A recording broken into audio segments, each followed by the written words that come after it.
So as Thanksgiving approaches, we have so much to be thankful for, particularly as Americans, right? This renewed animal spirit. It's not just markets. It's the country.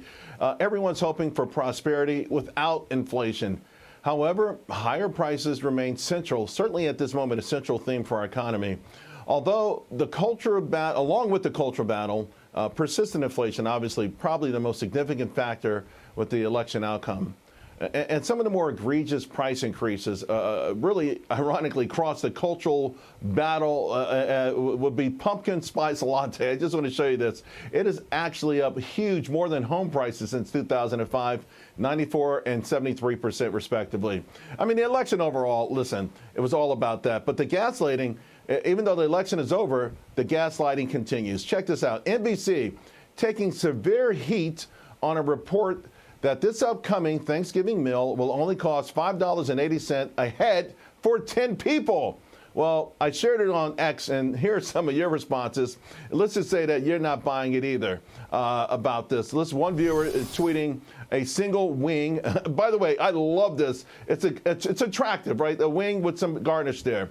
Another writing that this is an insane level of water for NBC to carry for the Biden administration, which I responded to with the lyrics. You remember, he ain't heavy, he's my brother. They're in this together, folks, all the way through. And at least one viewer tweeting out this picture or sending it on X, a hot dog with mustard on it. The NBC numbers look just about right if you're eating hot dogs. Honestly, though, I got to tell you, the number obviously seems extraordinarily low, although it made me think of my favorite Tupac song, Dear Mama, right? The part of this song where he praises his mother for making miracles every Thanksgiving. I can see you coming home after work late. You're in the kitchen trying to fix us a hot plate. You're just working with the scraps you was given. And mama made miracles every Thanksgiving. But now the road got rough, you're alone. Trying to raise. You know, I tell you what, ladies, at $5.80, Mother will have to make miracles to make this one work. Let's bring in a power panel, all right? Heather Zumarraga is with us, Beverly Hallberg, both two of my favorites. Hey, let me start with you, Beverly, because for me, this is the more media gaslighting the public. I mean, to me, the real message is that the mainstream media hasn't gotten the real message. The only thing I can come up with is that they're referring to the Hollywood elite who are on Ozempic and have little to no appetite. That's the only thing that makes sense for this number, because we all know you can't even take your family to McDonald's on this dollar amount. So I think you are right. This is gaslighting, and it is the doubling down, refusing to see what is. They are walking in lockstep with the Democrat Party and have failed to do any self-reflection and learn from lessons. They're going to continue to lose viewers. They're going to continue to lose people who want to read their so-called news. Heather, your thoughts? Yeah, well, I mean, hey, I love Tupac. Maybe he's still alive, but with $6 turkey, according to NBC, you're going to have to get around, as in I get around to many different grocery stores to find a turkey for less than $6. Completely out of touch with reality. Well, that's why the ratings are also tanking. You mentioned that the election was lost mainly in part due to the fact that the wealthy elite, yeah, they might not eat because they're on Ozempic, but they don't even go to the grocery store if they do eat.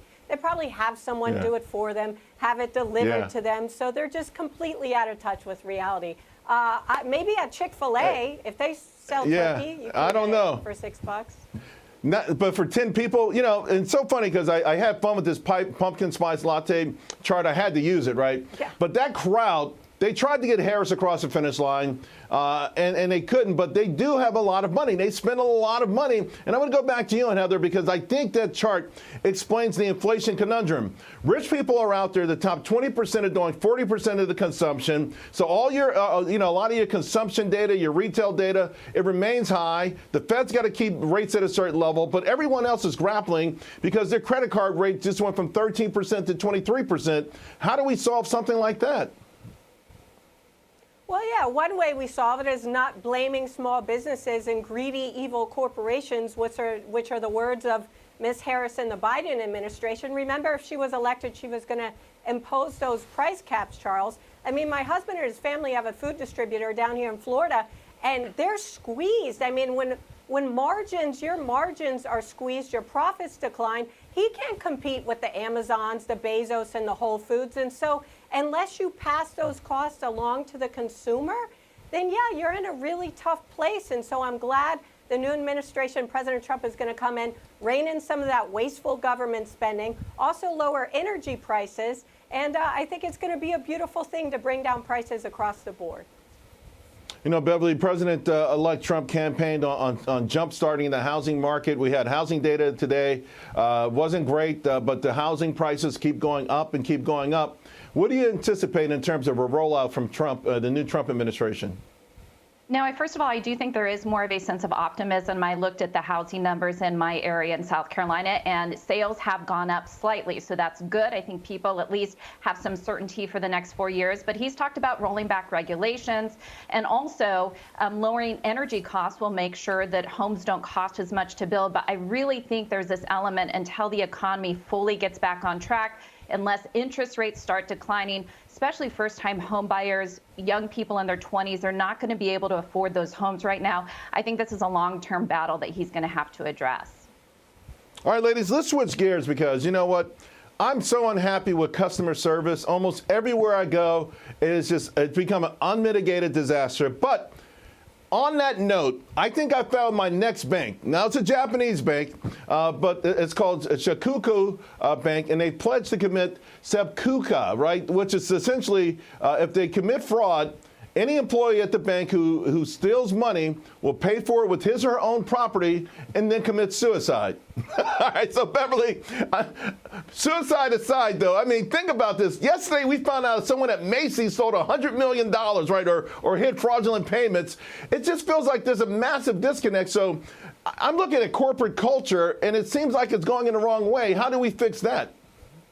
Well, putting suicide in an employee contract is quite putting the skin in the game. That's interesting. But here's what I would say. I would agree. We need better customer service, and we need people to be responsible. Here's my theory. Here's what I think you should do is if you do steal from the customer and or the business, you have to work as janitor until you pay all the money back. You agree to do that. Manual labor is where it's at.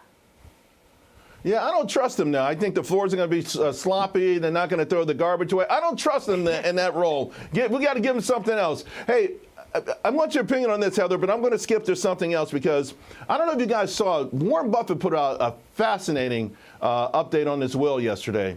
And his intentions is to make sure that his children have enough money, to his point, he says, to do anything but not to do nothing. He wants them to give away 99% of his fortune. And he talks about, you know, that he doesn't think families should have this kind of money. And Heather, I want to talk to you because you're in the financial industry, and right now more and more Americans are trying to generate generational wealth. But Buffett thinks that's a mistake. What are you hearing from people? Yeah, I still do believe in transferring generational wealth, but to a certain extent. I mean, let's see, what are the numbers that we're talking about? 140 billion or something like that, right? So, I mean, look, his kids are tasked with the job of donating 99% of that to a charity that all three of them have to agree on, and they're stuck with 1% of his net worth. So it's not that bad, but at the same time, he's saying, wait a minute, you want to make sure you give your kids enough, but not enough so that they sit home and do nothing, right? You have to work, you have to contribute to the society, and you're not just spoon-fed. That is no way of giving back. And so he just wants to make sure that his kids contribute in some meaningful way. You know, I got less than a minute to go, Beverly. And on top of that, he did talk about how grateful he was. He was born in America during the Great Depression, and look what he was able to become.